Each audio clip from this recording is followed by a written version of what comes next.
ఇంటి చుట్టుపక్కల 3 సైడ్లు ఎవరిండ్లు ఉన్నాయంటే రెడ్డిస్ ఇండ్లు ఉన్నాయి. రెడ్డిస్ ఇండ్లు అంటే మీకు తెలుసు, భూములు దాదాపు 10, 20, 30 ఎకరాలు ఉంటుంది. ఈజీగా ఉంది మా ఇంటి పక్కల ఉన్న వాళ్ళంతా పెద్దోళ్ళు, చాలా చాలా పెద్దోళ్ళు.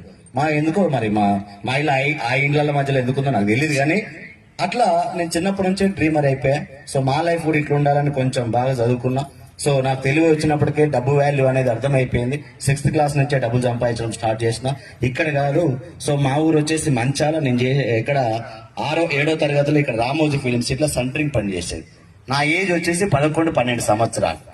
11-12 సంవత్సరాల ఏజ్ లో ఒక 20 కిలోమీటర్లు సైకిల్ దొక్కి 20 కిలోమీటర్లు ఇంటికి వచ్చేదంటేనే అర్థం చేసుకోండి పైసలు ఎంత విలువ అనేది, ఎంత అవసరమో. ఎసార్నో ఇట్లా అన్ని పనులు చేసేస్తాం. అన్ని పనులు చేసిన తర్వాత గవర్నమెంట్ జాబ్ వస్తే లైఫ్ మారుతుంది అనే ఆలోచనతో గవర్నమెంట్ జాబ్ కూడా కొట్టేసేసినాం. ఒక 23 సంవత్సరాలు ఎంఎస్సీ బీఈడి 4 ఏళ్ళు ప్రిపేర్ అయిన తర్వాత ఓయూలో 7.5 సంవత్సరాలు సర్వీస్ చేసిన తర్వాత